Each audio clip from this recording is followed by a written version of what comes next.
पिछले 2 दिनों से यानी कल और आज राहुल गांधी कर्नाटक में थे। उन्होंने उसी जगह से अपनी चुनावी सभा की शुरुआत की है। आप जानते हैं, जहां से 2019 में भाषण देने के कारण राहुल गांधी को 2 साल की सजा हुई है। बात कर रहा हूं मैं कोलार की। कोलार ऐसे तो आप जानते हैं कि भारत के इकलौते सोने की खान के लिए जाना जाता है। बहुत शानदार सोना कोलार में मिलता है, लेकिन यहां नेचुरल गोल्ड की जगह पॉलिटिकल गोल्ड खोजने की कोशिश भाजपा कर रही थी।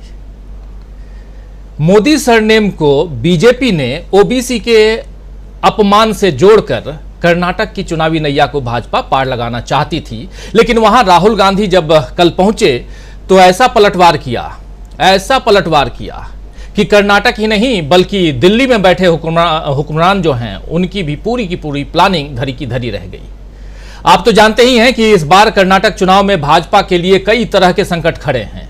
सबसे बड़ा संकट तो सत्ता बचाने का है, क्योंकि सत्ता में भाजपा किस ढंग से आई थी यहां बार बार बताने की जरूरत नहीं है, आप सब अच्छी तरह से जानते हैं। इसके अलावा भाजपा में चल रही भगदड़, और कई तरह के लोग कई तरह के ऐसी हेडिंग लगा भी रहे हैं, कर्नाटक भाजपा में भगदड़, ऐसी बातें बहुत लिख रहे हैं लोग, और इसमें कहीं कोई दो राय नहीं है, भगदड़ है। और खासकर वरिष्ठ नेताओं और पूर्व मंत्रियों का कांग्रेस प्रवेश, आरक्षण का मसला, सांप्रदायिक मसला, ये तमाम मसले ऐसे हैं जो खड़े कर दिए गए हैं और विवाद खड़े करने की कोशिश, और ये सब भाजपा की चुनावी जीत की संभावनाओं पर अब प्रश्न चिन्ह लगा रहे हैं। कुछ राजनीतिक विश्लेषकों की माने तो भाजपा की कोशिश हिंदू मुस्लिम कार्ड खेलने की है, क्योंकि ये कार्ड हमेशा भाजपा को, बीजेपी को, भारतीय जनता पार्टी को, जो भी कह ले, उसको फायदा दे जाता है। लेकिन इस बार राहुल गांधी ने कर्नाटक में चुनाव से ठीक पहले 2 ऐसे मुद्दों को हवा दे दी है जिन पर भाजपा फंस सकती है। राहुल गांधी ने कर्नाटक से जातिगत जनगणना का कार्ड खेला है, जिस पर भाजपा बिहार और उत्तर प्रदेश में पहले ही फंसी हुई है, और अब कर्नाटक से भी इसी मांग को राहुल गांधी ने उठा दिया है। सुनिए जरा राहुल गांधी को ओबीसी के मामले पर क्या कुछ कह रहे हैं। अच्छा, नरेंद्र मोदी जी ने एक और सवाल उठाया। उन्होंने कहा कि मैंने ओबीसी का अपमान किया है। सबसे पहले मैं किसी का अपमान कभी नहीं करता हूं, मगर दूसरा सवाल और बड़ा सवाल, अगर नरेंद्र मोदी जी ओबीसी की बात करते हैं तो फिर सचमुच में हम ओबीसी की बात क्यों ना करें।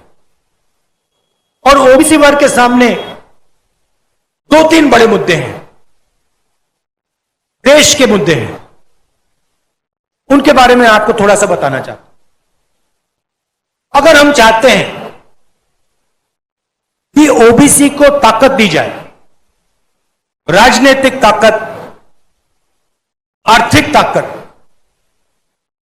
तो सबसे पहला कदम हमें यह मालूम होना चाहिए कि हिंदुस्तान में ओबीसी है कितना। अगर हम ओबीसी को ताकत देना चाहते हैं तो पहले यह समझना होगा कि देश में ओबीसी कितने हैं, दलित कितने हैं, आदिवासी कितने हैं। अगर हमें यही नहीं मालूम तो हम ओबीसी को शक्ति, ओबीसी को ताकत कैसे दे सकते हैं। जब हमारी सरकार थी, यूपीए की सरकार थी, 2011 में हमने सेंसस किया था, और पहली बार हमने सेंसस में सवाल पूछा था कि भैया आप ओबीसी हो, आप दलित हो, आप आदिवासी हो, आपकी जात क्या है। और पूरा का पूरा डेटा हिंदुस्तान की सरकार के पास है, मगर नरेंद्र मोदी जी ने डेटा पब्लिक नहीं किया है, छुपाया हुआ है। दिल्ली की सरकार को मालूम है ओबीसी की कितनी आबादी है हिंदुस्तान। अगर दिल्ली की सरकार किसी को बता नहीं रहे तो मोदी जी, अगर आप सचमुच में ओबीसी को ताकत देना चाहते हो, आर्थिक ताकत देना चाहते हो, राजनीतिक ताकत देना चाहते हो, तो सेंसस में जो डेटा है उसको पहले आप पब्लिक कीजिए, कि देश को पता लगे कि इस देश में ओबीसी वर्ग कितना है, दलित वर्ग कितना है, आदिवासी वर्ग कितना है। तक नहीं करोगे, कांग्रेस पार्टी ये काम करके दिखा देगी। क्योंकि हम झूठे वायदे नहीं करते हैं, हम सचमुच में ओबीसी वर्ग, दलित, आदिवासी वर्ग को ताकत देना चाहते हैं। हम चाहते हैं कि हिंदुस्तान के लोग, गरीब लोग, कमजोर लोग भी इस देश को चलाने में उनकी हिस्सेदारी हो। तो राहुल गांधी सीधा सीधा कर्नाटक से दिल्ली को चुनौती दे रहे हैं। दिल्ली में बैठे प्रधानमंत्री नरेंद्र मोदी की सरकार को चुनौती दे रहे हैं, मोदी जी को डायरेक्ट चुनौती दे रहे हैं। और ये बात जो आप सुन रहे थे, ये भाषण जो सुन रहे थे राहुल गांधी का, ये कल का भाषण, लेकिन आज ये माफ करें, ये आज का भाषण, कल भी उन्होंने ऐसी ही बातें की थी कोलार से जब उन्होंने अपने इस चुनावी सभा की शुरुआत की। कल दरअसल 16 अप्रैल को कोलार पहुंचे थे राहुल गांधी और उन्होंने वहां भी ओबीसी के हक का सवाल और जातिगत आधारित जनगणना की मांग मोदी सरकार के सामने रखी थी। और कांग्रेस की जय भारत चुनावी रैली में उन्होंने कहा था कि संप्रग ने, यानी कि यूपीए की सरकार ने 2011 में जाति आधारित जनगणना की थी और इसमें सभी जातियों के आंकड़े हैं। प्रधानमंत्री जी, आप ओबीसी की बात करते हैं, उस डेटा को सार्वजनिक कीजिए, देश को बताइए कि देश में कितने ओबीसी, कितने दलित और कितने आदिवासी हैं। आंकड़ों को सार्वजनिक करने की जरूरत को रेखांकित करते हुए राहुल गांधी ने कहा था कि अगर सभी को देश के विकास का हिस्सा बनना है तो प्रत्येक समुदाय की आबादी का पता लगाना जरूरी है। दोस्तों, आपको बता दूं कि यूपीए सरकार ने 2011 में, जो यहां राहुल गांधी कह रहे थे वही बात दोहरा रहा हूं, कि 2011 में सामाजिक और आर्थिक और जातिगत जनगणना यानी कि SECC की थी 2011 में। लेकिन इसके बाद ऐसी कोई पहल मौजूदा सरकार ने नहीं की। मौजूदा सरकार को चाहिए था कि इस जातिगत आधारित जनगणना को पब्लिक करे, जो यहां राहुल गांधी कह रहे हैं। कई बार कांग्रेस से यह सवाल पूछा जाता है कि आपके समय में ये जाति आधारित जनगणना हुई और उसके बाद आपने इसको पब्लिक क्यों नहीं किया। लेकिन आप लोगों के सामने एक बात और रखना चाहता हूं कि जब जनगणना करते हैं, मतगणना की तरह जनगणना, मतगणना जो है वो तो एक दिन में आपके पास सब कुछ आ जाता है, रिजल्ट आ जाता है। लेकिन जनगणना जब आप करते हैं और उसको पूरा पब्लिक करने में कम से कम 3 से 4 साल का समय लगता है। 3 से 4 साल के बीच में, यानी 2011 के बाद तीसरे साल में सरकार आ गई थी मोदी जी की।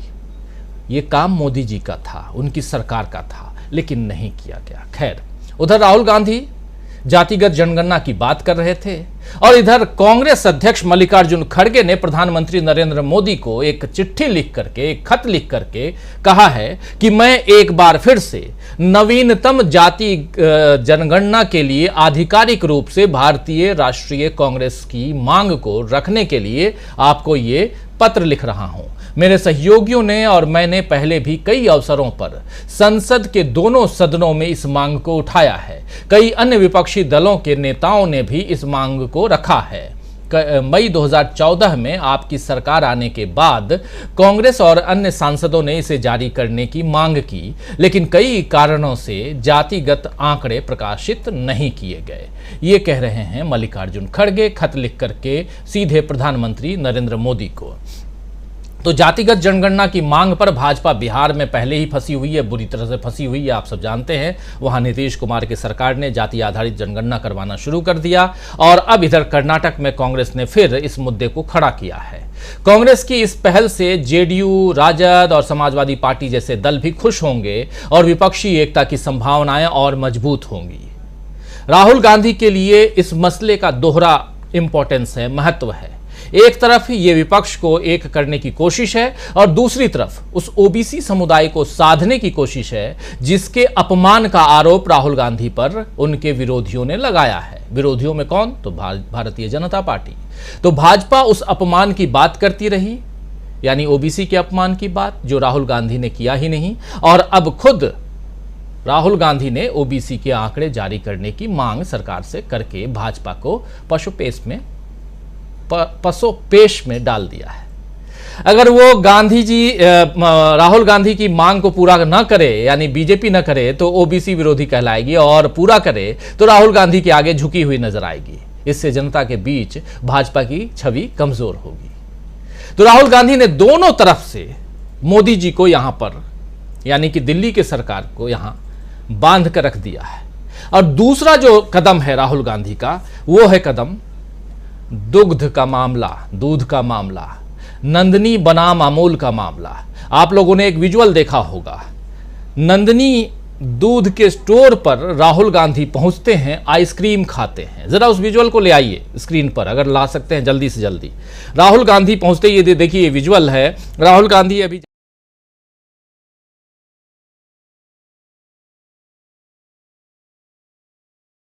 कर्नाटक में चल रहा था कुछ दिनों से।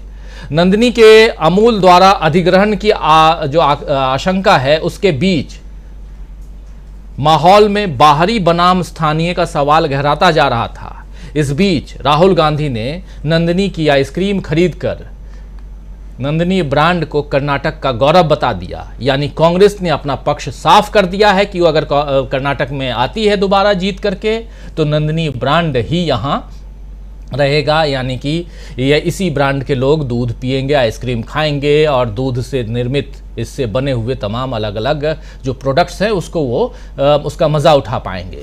कीमत भी कम है, अमूल से कम है। क्या ये गुजरात बनाम कर्नाटक करने की कोशिश थी या कुछ और था? तो बहुत सारी बातें हैं। कुल मिलाकर चुनावी वादों और घोषणाओं के अलावा राहुल गांधी ने दो ऐसे मुद्दों को अपने दौरे में उठाया है जो सीधे जनता तक पहुंचेंगे और इसमें मीडिया कुछ नहीं कर पाएगा। मीडिया का जिक्र यहां आखिरी सेंटेंस कर रहा हूं, क्यों कुछ नहीं कर पाएगा आगे चर्चा करेंगे। उत्तर प्रदेश में भी बहुत कुछ हो गया पिछले 2 दिनों से, आप सब जान रहे हैं मीडिया के सामने क्या कुछ हुआ। तो आइए दोस्तों आज चर्चा करते हैं और